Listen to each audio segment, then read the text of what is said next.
Kind regard everyone. My name is Julia Alexandra Angulo, and I will be as your teacher in this section.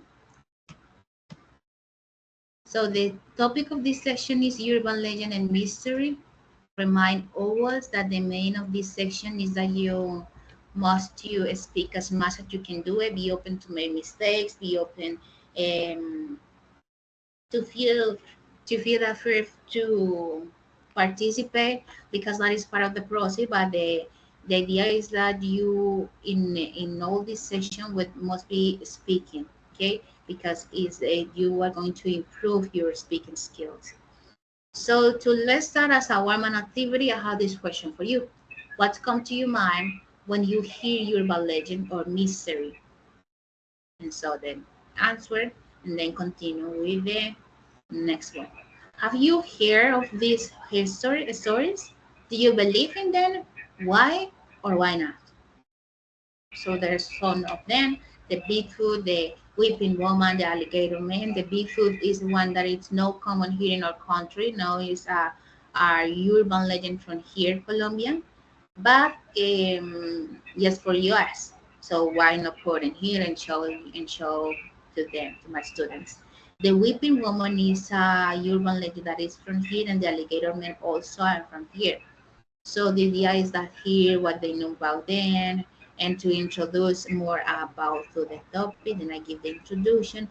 Now sharing this kind of information that they can use or they need to keep in their mind at time to um, a time to tell a history or maybe to share something related to this topic. So for storytelling transition, you can use at fears, at the beginning, suddenly, out of nowhere, and not just with though it's what over to ensure to our surprise, little did we know in the end, eventually.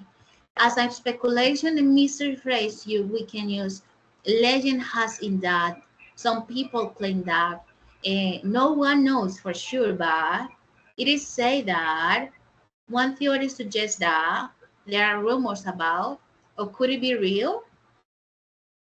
So there is some example related to describe vocabulary that we can use in the topic.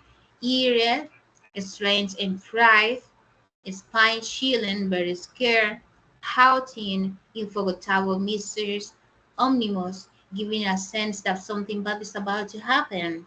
These are very strange or unusual, inexplicable, impossible to explain, and supernatural beyond natural laws. So in there, I asked to my students, I say that they must help me reading these texts and try to understand what they are reading because the after then would be some question that they will answer. So this is the text, the Vantage Hitcher.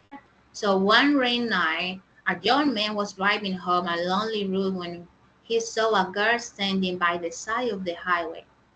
She was wearing a long white dress and looked cool and lost. Feeling sorry for her, he pulled over and offered her a ride. The girl silently nodded and got into the car silently. As they drove, she gave she gave him an address and spoke very little. When they arrived at the destination, the man turned to tell her they had arrived, only to find that she had disappeared.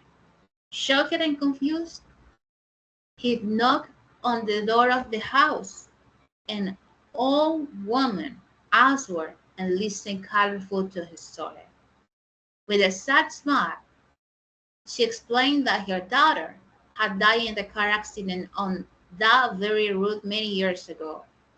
Every year, on the anniversary of her death, she appeared as a high shaker, only to vanish before reaching home. Some say it's just a story, but others claim to have seen the ghostly girl themselves. Will it be real, or is it just an ear tale passed down through generation? So there is the question that I made to my student as a reading comprehension. And so the first one is what happened in the story. Do you think it could be do you think it could be real? Why or why not? Would you add or change any details to make it scare?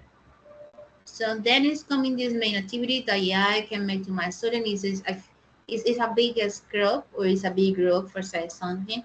So I can separate them and create this mini debate. Yeah, the almost with the would be 15 minutes for create there your arguments. And um the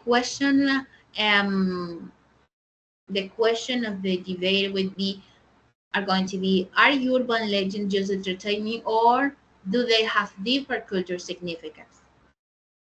No? And then they come in and explain and give their argument reveal on this.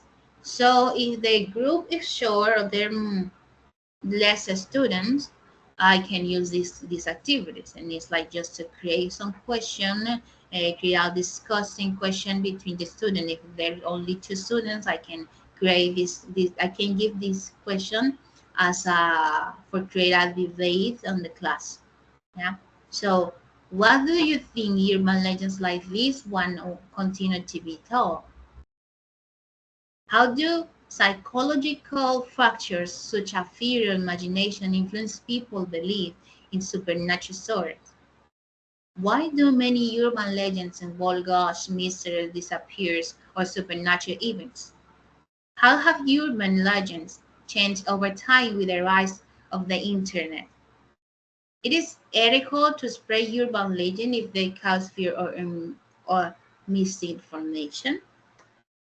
It is ethical to spread urban legend if they cause fear or misinformation. If you could solve one real-life mystery, example the Bermuda Triangle launchness monster, which one would it be and why?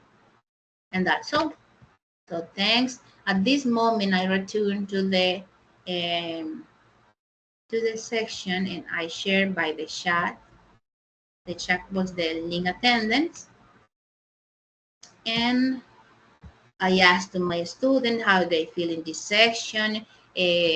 What do you consider that you need to improve in this skill, the speaking skill? How do you feel? What do you need to work on?